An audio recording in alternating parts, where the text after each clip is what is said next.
ये बच्चा इसमें कैसे बंद नहीं हुआ बच्चे।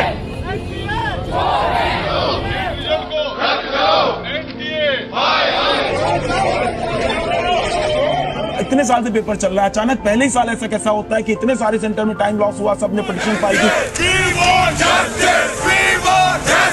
सारे स्टूडेंट के साथ जो अन्याय हुआ है, एनटीए इस पर अब तक चुप क्यों है? आखिर कब तक छात्रों के भविष्य के साथ इसी तरीके से खेला जाएगा, इस वक्त का सबसे बड़ा सवाल ये है। एक एग्जाम, 23 लाख छात्र और सैकड़ों सवाल। अगर स्टार्टिंग में अगर आपको 2-2 पेपर दिए जाएं, एक वापस ले लिया जाए, पता नहीं क्या हो रहा है पूरे इंडिया में। ये एनटीए का फेलियर है, एनटीए ही जिम्मेवार है इसका, किसी बच्चे का कोई कसूर नहीं है। मेहनत करने का फायदा ही क्या है जब हमें उसका रिजल्ट मिल ही नहीं रहा है। पिछले 2 हफ्तों से नीट काफी चर्चा में रहा है। मेडिकल कॉलेजेस में एडमिशन के लिए लाखों छात्र हर साल नीट देते हैं। 4 जून को जब रिजल्ट्स आए तो ये देखा गया कि 67 बच्चों को 720 में 720 यानी परफेक्ट स्कोर मिले हैं। हरियाणा का एक छोटा सा जिला झज्जर, 4750 सेंटर्स पर कंडक्ट होने वाले इस एग्जाम में हरियाणा के एक ही सेंटर से 8 बच्चे भारत के टॉपर्स निकले। ऐसा कैसे हुआ? नीट एग्जाम में क्वेश्चन पेपर के 2 सेट बनते हैं। बताया जा रहा है कि इनमें से एक सेट साधारण परिस्थितियों में एग्जाम कराने के लिए रहता है और दूसरा किसी इमरजेंसी सिचुएशन के लिए। लेकिन इस बार के एग्जाम वाले दिन आपस में तालमेल की गड़बड़ी के कारण हरियाणा में 2 स्कूलों में इमरजेंसी सेट छात्रों को दे दिए गए। फिर वो इंफॉर्मेशन ऊपर तक गई, फिर वो बहुत टाइम बाद आई और फिर उसमें फिर जो ये QRST सेट वाले पेपर वापस ले लिए गए और MNOP वाले हमने करे हैं। ये झज्जर के 2 स्कूलों में हुआ, हरदयाल पब्लिक स्कूल और विजय स्कूल। इन दोनों स्कूल में करीब 1000 छात्र एग्जाम दे रहे थे। विजय स्कूल ने छात्रों को आधे घंटे का एक्स्ट्रा समय दिया अपना एग्जाम पूरा करने के लिए। हरदयाल स्कूल ने निर्धारित समय पर ही पेपर खत्म कर दिया। जब रिजल्ट्स आए, लोग चौंक गए। एग्जाम का आयोजन करने वाली नेशनल टेस्टिंग एजेंसी ने यह बताया कि उन्होंने भारत के 6 सेंटर्स में करीब 1500 बच्चों को कॉम्पनसेटरी मार्क्स दिए थे क्योंकि उन्हें एग्जाम के लिए वक्त कम मिला था। So during this grievances, their marks have been increased. इस कारण हरदयाल पब्लिक स्कूल से 8 टॉपर निकले।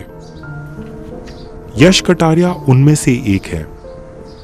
यश गूड़ा गांव में रहने वाले हैं। पिता मनरेगा मजदूर हैं और मां हाउसवाइफ। जब बाद में रिजल्ट आया तो मतलब सरप्राइज हुआ कि मेरे मार्क्स, क्योंकि मैंने कैलकुलेट किए थे, मेरे 640 बन रहे थे। उसके बाद मेरे मार्क्स 718 आ गए। फिर सर का कॉल आया तक कि कितने मार्क्स बने। मैंने सर को बोला कि 718 मार्क्स बने। वो प्रैक्टिकली इम्पॉसिबल था। मुझे तो तभी पता चल चुका था कि ये तो इम्पॉसिबल है इतने मार्क्स आना।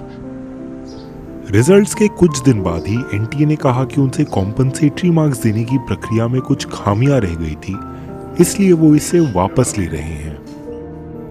इन 1500 छात्रों के लिए एनटीए फिर से एग्जाम करवा रहा है। जानकारों का मानना है कि इससे भी नीट की समस्याओं का समाधान नहीं हुआ है।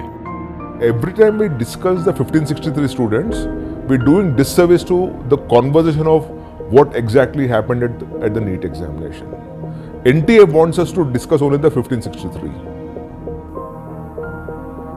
इस पूरे मसले में सबसे ज्यादा प्रभावित हैं छात्र जिन्होंने ये परीक्षा दी है।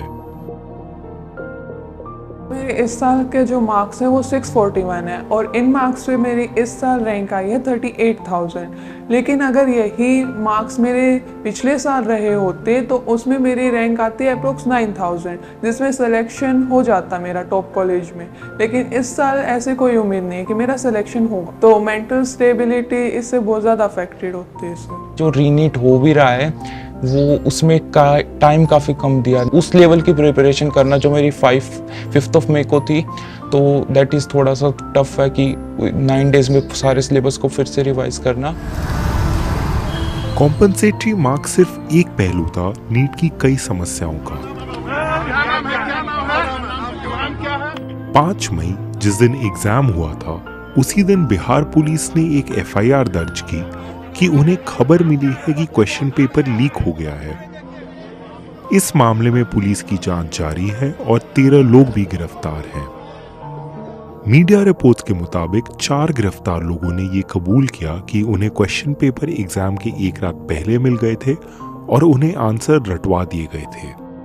हालांकि BBC इस बात की स्वतंत्र रूप से पुष्टि नहीं कर सकी है।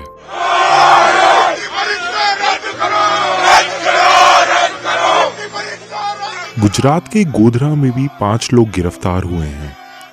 वहां के SP हिमांशु सोलंकी ने यह कहा कि उन्हें एग्जाम में चीटिंग की एक साजिश का सबूत मिला है।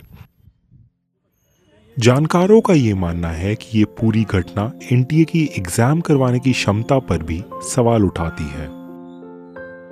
Everything that can go wrong for such a large scale examination, they managed to do it in this particular thing. Everything that can go wrong, paper leaks, inflated scores, bad timing, students not getting the right paper, 2 sets of question papers, anything that can go wrong. Everything seems to have happened here. ये बात coaching centre चलाने वाले लोग भी कह रहे हैं। जज्जर के तीनों सेंटर अनट्रेंड थे। पहली बार नीट का पेपर उनके पास आया तो उनको बताया ही नहीं गया हुआ कैसे पेपर कंडक्ट कराए। ये कौन है? एक ट्रेनिंग होती है सर किसी भी चीज की। आप 24 लाख बच्चों के साथ पेपर करवा रहे हो, इतने हाई लेवल पे जब इतने बच्चे बैठ रहे हैं तो आपको ट्रेनिंग देनी पड़ेगी सेंटर को। ये थोड़ी है सेंटर बना दिया, एक सेंटर हेड बना दिया, सेंटर हेड को भी नहीं पता। सेंटर हेड भी बार बार NTA से पूछ रहा है कि अब क्या करें।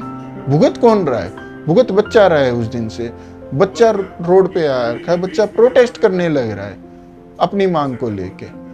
अगर ट्रेनिंग दी जाती तो आज के दिन इतने सवाल नहीं खड़े होते। जून 18 को UGC नेट की परीक्षा हुई थी, जिससे लोग असिस्टेंट प्रोफेसर बनते हैं और PhD कोर्सेज में दाखिला लेते हैं। ये एग्जाम एक दिन बाद ही रद्द कर दिया गया था। शिक्षा मंत्री धर्मेंद्र प्रधान ने ये कहा कि UGC नेट का पेपर लीक हो गया था, अब इस परीक्षा को फिर से करवाया जाएगा। स्पष्ट हो गया कि वो डार्क नेट में जो क्वेश्चन है वो UGC नेट की ओरिजिनल क्वेश्चन के साथ मिलता है। हमने तत्क्षणात निर्णय किया कि इस परीक्षा कॉम्प्रोमाइज हुई है, उसको स्थगित किया जाए। UGC नेट रद्द होने के बाद नीट को भी फिर से करवाने की बात तेजी से हो रही है। सुप्रीम कोर्ट अब इस मामले पर 8 जुलाई को सुनवाई करेगी, पर इस लड़ाई में 23 लाख छात्रों का भविष्य दांव पर है। क्या होगा आगे? और अगर एग्जाम करवाने में चूक हुई है तो इसके लिए जिम्मेदार कौन ठहराया जाएगा?